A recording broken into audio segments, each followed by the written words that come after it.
법이란 무엇인가? 250페이지. 지난 시간에는 부처님께서 존재의 문제를 무엇의 문제로 보지 않고 어떻게의 문제로 전환했다는 것과 그 결과 있는 것을 존재라는 말로 표현하지 않고 법이라는 말로 표현하고 있다는 사실을 말씀드렸습니다. 존재는 우리의 인식과는 상관없이 외부에 있는 그 무엇을 의미하는 것이라면 법은 우리의 인식에 따라 어떻게 인식되고 있는 것을 의미한다고 할 수 있습니다. 이거 참 멋있는 것 같아요. 존재와 이렇게 그 법으로 우리의 인식되는 범위를 이렇게 분리해서 설명하고 있다는 게 굉장히 멋있어요. 이러한 법의 의미를 구체적으로 이해하기 위해서 중화함, 대구 칠화경을 소개했습니다. 오늘은 어제 살펴본 중화함, 대구 칠화경을 중심으로 법의 의미를 알아보도록 하겠습니다. 우리는 우리의 눈, 귀, 코, 혀, 몸이라는 5가지 감각기관으로 사물을 인식합니다.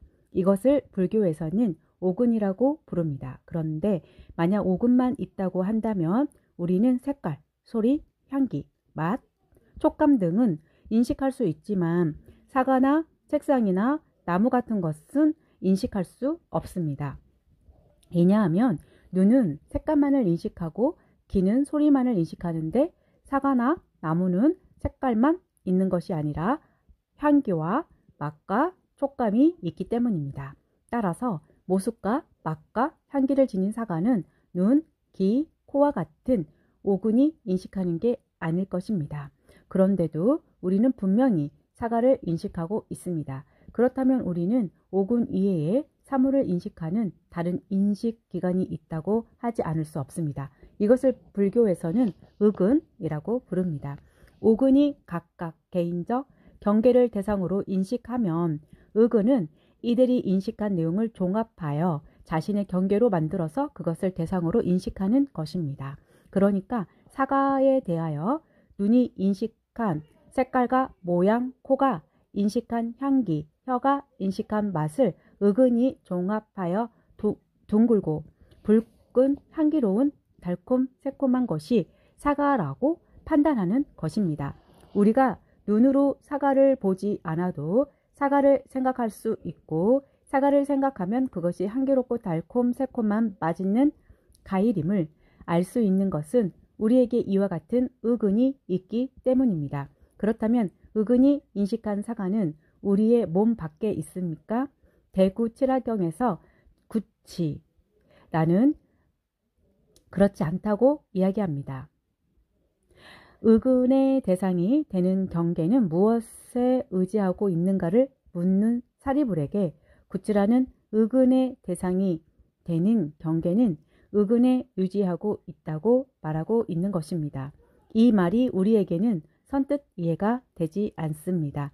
사과는 사과를 구성하고 있는 여러 요소에 의지해서 존재하고 있고 우리는 단지 그것을 의근으로 인식하고 있지 않은가? 우리는 이렇게 생각하고 있습니다. 우리의 생각이 옳겠습니까? 구치라의 생각이 옳겠습니까? 우리의 생각을 고집하기 전에 우리의 고집을 버리고 하나하나 생각해 봅시다. 부처님께서는 자세히 생각해 보지도 않고 옳지 않는 생각을 고집하는 것을 집착이라고 말씀하셨습니다. 흔히들 어떤 물건이나 생각에 욕심을 내서 버리지 않는 것을 집착이라고 알고 있는데 부처님께서 말씀하시는 집착은 이렇게 허망한 생각을 고집하는 것을 의미합니다. 아무튼 이제 집착을 버리고 사과를 잘 살펴봅시다. 우리의 의근은 오근이 없으면 외부의 사물을 볼 수 없습니다. 보지도 않고 냄새 맡아 보지도 않고 맛보지도 않고 사과를 알 수 있는 사람은 아무도 없을 것입니다. 반드시 오근을 통해서만 우리는 외부의 사물을 볼 수 있습니다. 그런데 오근은 각각 자신의 경계만을 인식할 뿐입니다. 다시 말하면 전에 살펴보았듯이 사과나 나무는 인식할 수가 없습니다. 그런데 의근 스스로는 외부의 사물을 인식하지 못하면서도 오근이 인식하지 못하는 사과나 나무는 인식합니다. 그렇다면 의근이 인식하고 있는 사과나 나무는 어디에 있는 것입니까? 의근은 애부의 사물을 인식할 수 없으므로 의근이 인식하고 있는 것이 애부에 있다고 할 수는 없을 것입니다. 그렇다면 그것은 우리의 마음속에 있다고 하지 않을 수 없습니다. 왜냐하면 의근이 인식하고 있는 것을 없다고 할 수는 없기 때문입니다. 그렇다면 우리의 마음속에 있는 사가는 어떤 것입니까? 그것은 오근을 통해 인식한 것들을 의근이 종합하여 하나로 만들어 놓은 것입니다. 즉 우리의 의근은 눈을 통해 인식한 모습과 귀를 통해 인식한 소리와 코를 통해 인식한 향기와 혀를 통해 인식한 맛과 몸을 통해 인식한 촉감을 종합하여 나무나 사과나 산이나 강과 같은 삼라 만상을 만들어서 자신이 만든 것을 대상으로 인식하고 있습니다.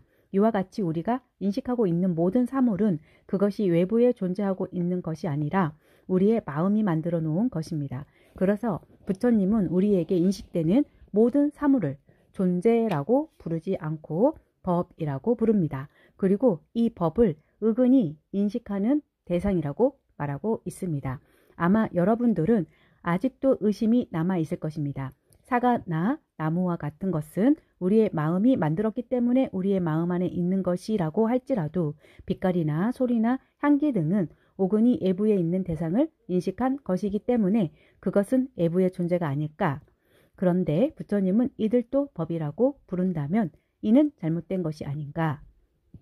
전에도 말씀드렸습니다만 우리가 눈으로 보는 색깔이나 소리 등은 우리의 눈에 인식된 것이지 애부에 실제로 그런 빛이나 소리가 있는 것은 아닙니다. 물론 애부에 아무것도 없다는 것은 아닙니다. 단지 오근에 인식된 것이 그대로 애부의 존재는 아니라는 것입니다. 동일한 사물도 누가 보느냐에 따라 다르게 보입니다. 나비가 보는 꽃의 모습과 사람이 보는 꽃의 모습은 같지 않은 것입니다. 따라서 오근에 인식되는 오근의 대상도 오근에 의지하고 있는 우리의 의식에 의해서 인식된 것이라고 하지 않을 수 없습니다. 그래도 의심이 남아 있을 수 있습니다. 인식된 것은 우리의 마음이 만든 것이라고 할 수 있지만 인식하는 오근이나 의근은 마음이 만들었다고 할 수 없을 터인데 왜 이것들도 법이라고 하는가?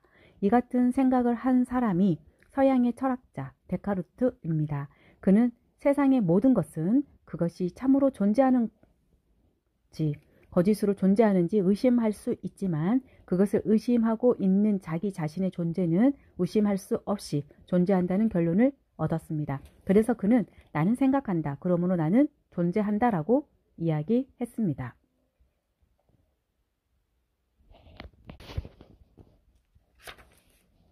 우리는 지금 데카르트와 같은 입장에 와 있습니다. 인식되는 것은 다 참 존재가 아니라 할지라도 인식하는 것은 참 존재가 아닐까 하고 생각하는 것입니다. 이 같은 의심에 대한 해답은 전에 살펴본 중암 대구치라경에 나와 있습니다. 이 경에서 사리불은 구치라가 의근의 경계가 의근에 의지하고 있다고 대답하자 의근은 무엇에 의지하여 머물고 있는가를 묻습니다. 그러자 구치라는 의근은 수명에 의지하고 있다고 대답합니다. 사리불이 다시 수명은 무엇에 의지해 머물고 있는가를 묻자 구치라는 수명은 따뜻함에 의지해 머문다고 대답합니다. 대구치라경에 상응하는 중부 니카야에는 오근의 의지를 수명이라고 합니다. 그러나 오근이든 의근이든 그것이 우리의 인식기관이라는 점에서는 다름없습니다. 다만 우리의 의식기관이 수명에 의지하고 있다는 것이 중요합니다. 수명이란 살아있음을 의미합니다. 살아있다는 것은 체온이 있다는 것을 의미합니다. 싸늘하게 식은 시체는 몸은 있으나 인식할 수가 없습니다. 이와 같이 우리의 인식기관은 우리의 몸에 의지하고 있는 것이 아닙니다. 살아있기 때문에 인식을 할 수가 있습니다. 그렇죠. 맞죠. 한편 인식하기 때문에 살아있다고 할 수 있습니다. 그렇죠.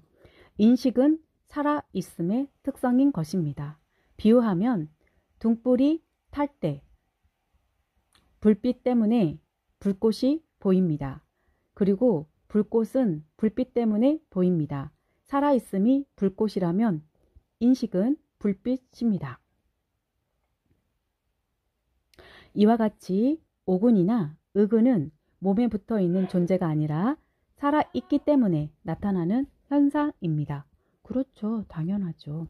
이렇게 살아있음으로 나타난 형상을 인식하여 그것을 오근이나 의근이라고 하고 있기 때문에 우리가 인식기관이라고 부르는 것도 사실은 인식된 것이지 몸속에서 존재하거나 몸 밖에 존재하고 있는 것은 아닙니다. 따라서 법이라고 할 수 있습니다. 그렇다면 인식되고 있는 것을 부처님은 법이라는 말로 표현했겠습니까? 그렇다면 왜 인식되고 있는 것을 부처님은 법이라는 말로 표현했겠습니까? 법은 전 시간에 살펴본 바와 같이 법칙, 진리의 뜻이 있습니다. 그러나 사물을 지시하는 의미로 쓰일 때는 좀 다른 의미입니다. 법은 불교에서는 임지자성, 객생물해로 해석합니다. 즉, 법은 자성을 가지고 어떤 사물을 알아보도록 하는 개범이라는 것입니다. 사과의 예를 들어봅시다. 사과는 둥글고 붉은 빛이 나며 향기롭고 달콤새콤한 성질을 가지고 있습니다. 그리고 이런 성질이 개범이 되어 이 개범에 들어오는 것이 있으면 우리는 그것을 사과라고 인식하게 됩니다. 어떤 사물을 눈으로 보아서 둥글고 맛보아서 달콤 새콤하면 우리는 그것을 사과라고 인식하는 것입니다. 그러나 이 개범에서 벗어나면 그것은 사과가 아니라고 판단합니다. 만약 사과와 똑같은 모습으로 만들어 놓은 양초가 있다고 합시다. 그것은 눈으로 보아서는 사과와 구별할 수가 없습니다. 그러나 이것을 우리는 사과라고 이야기하지 않습니다. 왜냐하면 먹어보면 사과의 맛이 나지 않아 달콤새콤한 맛이라는 사과의 개범에 벗어나기 때문입니다. 우리는 처음에는 이것이 무엇일까라고 생각하게 될 것입니다. 그리고 이것의 심지를 박아 불을 붙여보고 불빛을 내면서 타게 되면 이것은 사과가 아니라 사과 모양의 양초로구나 라고 인식할 것입니다. 우리가 이것을 양초라고 인식하는 것은 양초는 심지에 불을 붙이면 빛을 내며 탄다는 개범을 가지고 있기 때문입니다. 이렇게 법은 어떤 사물을 알아보도록 하는 개범의 의미가 있습니다. 그러면 개범은 어디에 있습니까? 양초나 사과가 우리의 외부의 개범을 가지고 존재하고 있는 것입니까? 우리는 이미 양초나 사과와 같은 모든 사물은 의근이 오근을 통해 인식한 내용을 종합하여 만들어 놓은 것임을 살펴보았습니다. 따라서 개범은 외부의 사물이 가지고 있다고 할 수 없습니다. 사실 의근이 만든 것은 사과나 양초가 아니라 사과나 양초의 개범입니다. 의근은